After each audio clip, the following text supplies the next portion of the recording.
Listen, behind every prolonged struggle, there's a human hand. Forget it. Whether church is not growing, ministry is scattered, business is not moving, there's a human hand. Some years ago, let me tell you a story. Do you want to hear this story? Are you sure? There was a time I was in Lagos. I went to pray, so I was coming back, and somebody, it was part of us then, we were three praying. You know my prayer partner, all of you know my prayer partner. You know him, right? Okay. Pastor Shegun is an elderly man, he's about 60. And there was somebody who was praying with us. So this guy had a friend that was always against the prophetic ministry, against the miraculous and all. So when we were coming, we were just gisting. As why is this man against the prophetic ministry? God speaks. He said the guy does not believe. See, all those days have passed, blah, blah, blah. And I said, okay, as what are you going to do? He said, there's something I want to collect from him. So we should just drive past his church. So I said, okay. So we drove past. They were having service. The church was quite, okay, maybe about 200, 300. So he now said to them that we are in the car. The man ran to us, said, you are in the car. Why don't you just come out and bless us? I said, but you don't believe in this ministry now, in the prophetic ministry. He said, must you prophesy? Can't you just bless people and go? And I said, no problem. He now started telling us stories. How this church will not grow, this will happen, that will happen, how there are obstacles, blah, blah, blah. I said, but these things are demonic. He said, I should leave demonic issue. He just wants some keys on out. I said, there's no key. The only key is prayer. I said, can we enter the church? He said, okay. So I entered. I said, please, allow me. I took the mic. I took the mic some minutes to 7. I dropped it to 1 a.m. By that to 1, the guy was sitting on the ground crying. Deaconess, witchcraft. Deacon, witchcraft. His own daughter was into witchcraft.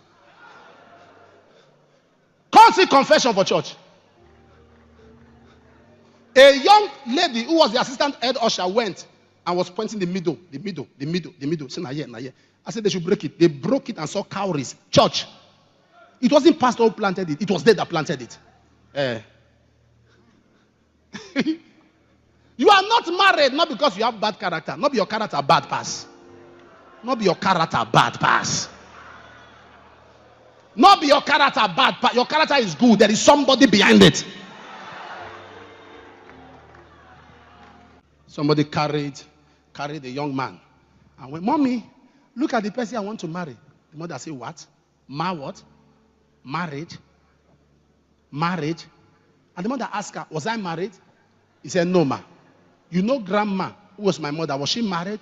He said, no, ma. Grandma was not married. I was not married. You want to marry? He said, in this family, we know they marry.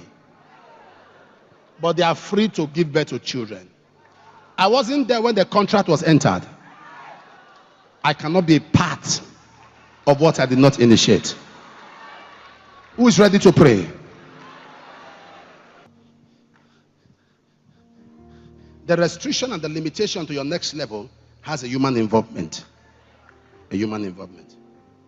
I keep telling you, no prolonged battle exists without a human hand. None. None. I keep telling some of you, don't blame your helper, blame your altar. The helper is not the problem, the altar is the problem.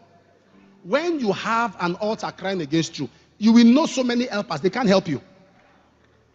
Don't blame your helper, blame your altar.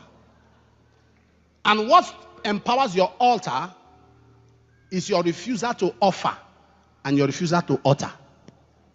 What you offer and what you utter is what shatters your altar. What you say and what you give.